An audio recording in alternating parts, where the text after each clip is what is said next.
I wanted to briefly show you two things in my hand drafting course. The first being that this is an application course. So of course students learn skills, have to then apply those skills to their own drawings and draftings, right? This was a face-to-face class, so this won't perfectly translate to online. But the great thing about courses, face-to-face courses that have a strong Sakai component is that they're much easier to convert to online courses. So for instance, this is a 7-week course. Students take hand drafting, and then in the second half of the semester, they take a separate course called computer aided drafting. That one is a blended course. This one is face-to-face. So if we go to week 1, we will see it's, that really what I posted is week 2. Go to week 2. So on here, we have what the reading is due. I have information about what pages.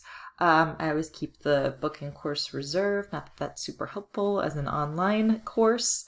And then as we scroll down, we see that I have very detailed instructions for what I want them to do.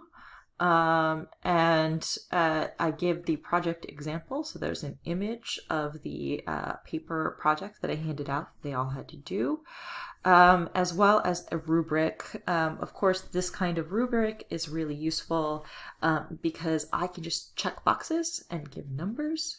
And I ask them to reflect on it. So what did you do to challenge yourself? Describe the result. What did you learn? I also always include a little, in this course, I always include a little inspirational quote about risk.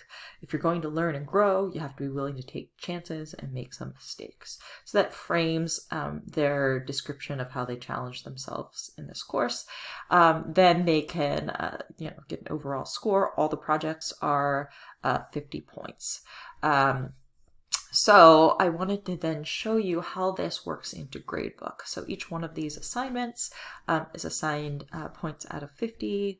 But I also wanted to make sure that I reflected for students how their growth worked over time, right? So if I go to the Gradebook, I'm going to pause because I want to go to, I don't want to show grades. Okay, I went to Gradebook and then I went to settings, so I can skip over showing the students' grades. This categories and weighting can be confusing for students because each project is weighted differently, so it's hard for them to do the math and get their grade. I, in general, have been trying to move away from this, but this is so easy in the scenario that everyone's in right now. You can just go ahead into Gradebook, weight each project. So, the early projects for this class, the lettering project, the drafted lines, creating a title block, those are all 5% of the grade.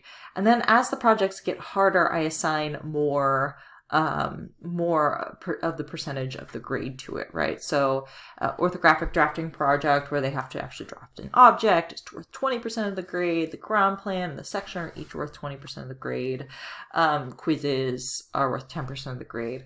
So this is a really easy way for you to sort of chunk things, your assignments into categories, so that you can reward students as they grow throughout the course.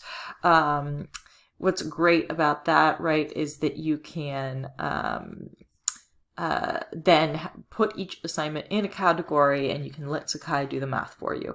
Of course, it is best that you keep your own separate gradebook because Sakai is not infallible, but these are the times we're living in. We're playing it fast and loose, right?